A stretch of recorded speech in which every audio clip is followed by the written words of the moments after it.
नमस्कार दोस्तों, कैसे हैं आप लोग। आशा करती हूँ आप लोग बहुत अच्छे होंगे।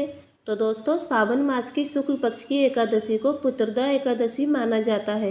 ये व्रत उन लोगों के लिए बेहद खास होता है जिनका पुत्र नहीं होता या फिर उनकी संतान नहीं होती, तो वो लोग संतान की चाह रखते हैं, इसलिए उन लोगों के लिए व्रत ज़्यादा खास माना जाता है।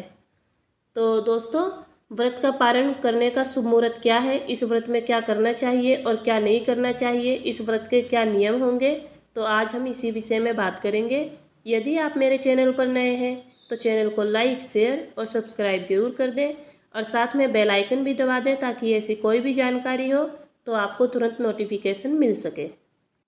तो दोस्तों, पुत्रदा एकादशी का शुभ मुहूर्त है सावन मास की शुक्ल पक्ष की एकादशी तिथि का प्रारंभ रविवार 7 अगस्त 2022 की रात को 11:50 से होगा और ये सोमवार 8 अगस्त 2022 को रात 9 बजे तक रहेगा। क्योंकि हिंदू धर्म में उदय तिथि का विशेष महत्व होता है, इसलिए ऐसे में एकादशी का व्रत 8 अगस्त को रखा जाएगा। व्रत की पूरी विधि और नियम क्या होंगे, अब इस बारे में बात करते हैं।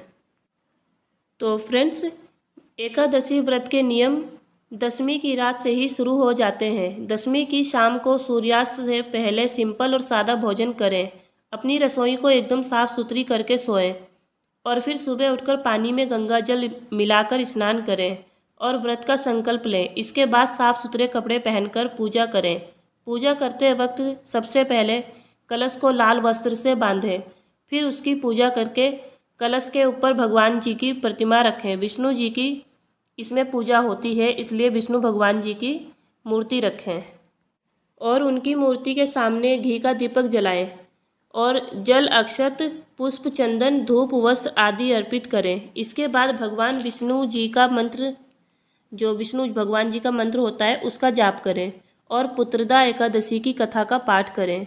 भगवान जी को नेग दें और फिर आरती करें। पूरे दिन निराहार रहें और शाम को फलाहार करें।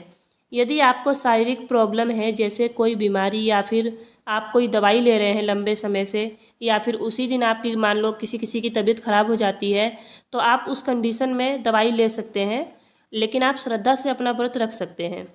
क्योंकि कई लोग कहते हैं कि व्रत में दवाई लेनी नहीं चाहिए, तो भगवान ये नहीं कहते कि आप उनका व्रत अपने शरीर को दुख दे के रखो।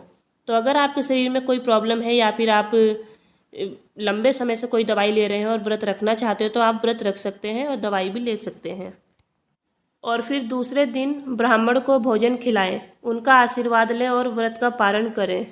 दशमी और एकादशी के दिन खास तौर पर ब्रह्मचार्य का पालन करें, जैसे किसी का अपमान ना करें, किसी को गाली ना दें या किसी का दिल ना दुखाएं, किसी से झूठ ना बोलें।